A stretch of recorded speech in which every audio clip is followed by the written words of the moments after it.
So when you see a man of God being used by God and you see a gift being exhibited, you know it has been made available. Go for it.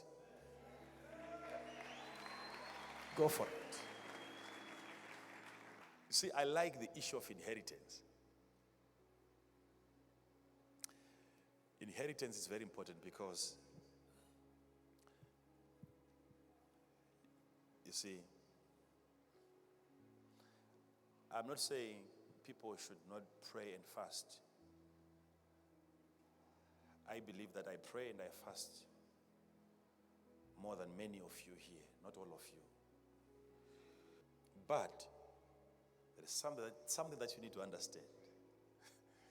That there is an aspect of inheritance where something is handed over to you that you never worked for, but you now have to work for it.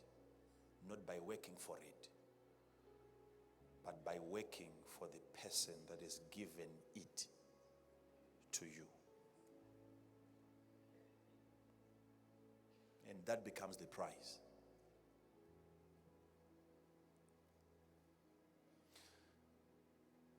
Moses did 40 days and 40 nights. Joshua never did any of those. Yes, it's in your Bible. Elijah did 40 days and 40 nights. Elisha never. Jesus did 40 days and 40 nights. Peter never. You couldn't pray even for 1 hour.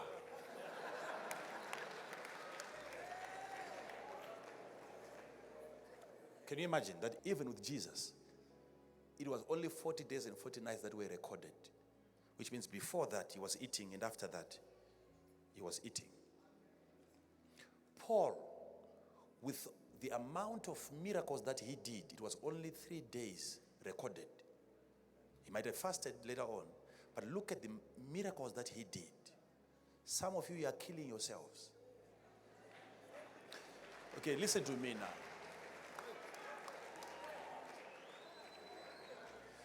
And the reason why you have to suffer is because you don't believe in inheritance.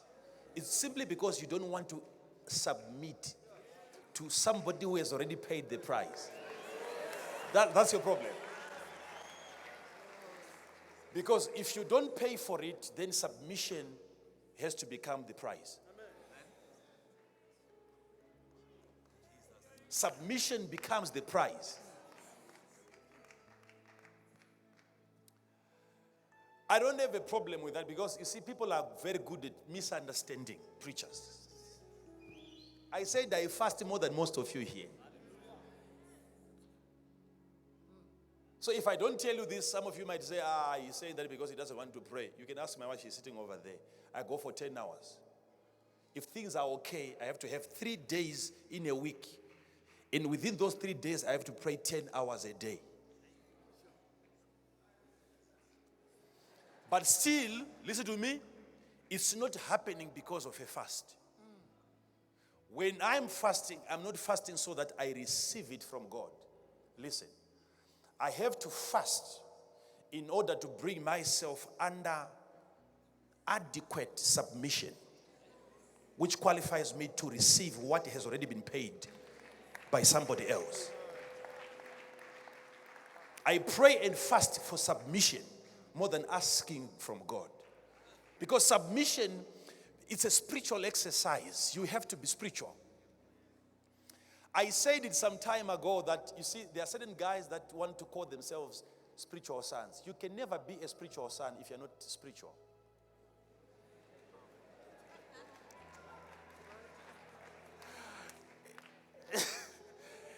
Oh, Jesus.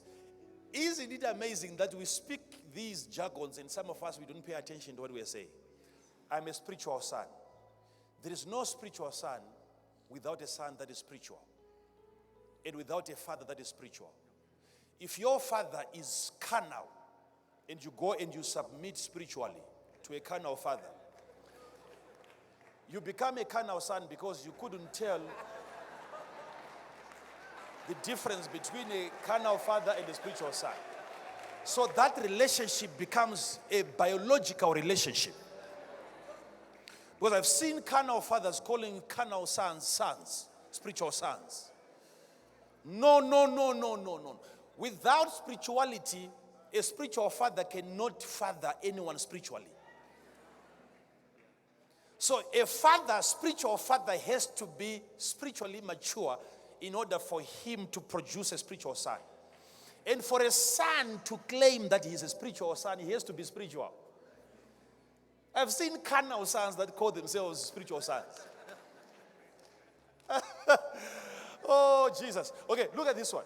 You see, what makes that relationship complicated is that when you become a spiritual son to a spiritual father, and it is only the father that is spiritual and you are not spiritual, I'm going to have a problem with you. Because if you're not as spiritual as I am, remember, most of our communication is done spiritually. Our language is spiritual. So you will miss most of what I'm saying. Because I'm assuming that you are a spiritual son. So being a spiritual son, you have to adopt to the language that is spiritual. So I relate to you more, not on the phone.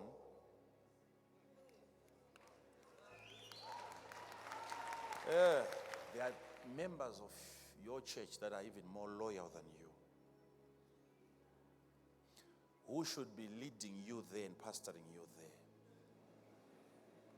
because they seem to respond more to spiritual things than you. I will say this, and you love me for that.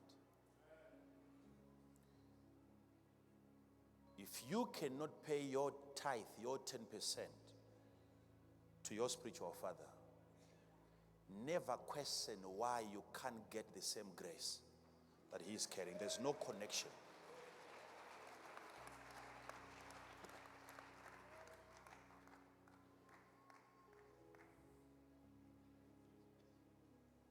He will lay his hands on you as many times as you want. Come back again, lay his foot on you as many times as you want. He can do everything, but you are not registered as a son. God will not approve of any such transaction. If you are supposed to give your father 5 rand and you give him 4 rand as 10%, you are not yet registered as a son. That's why you can't access the maximum benefits. You are just as any other person to him. Sonship is by registration. I'm telling you this so that you don't continue struggling.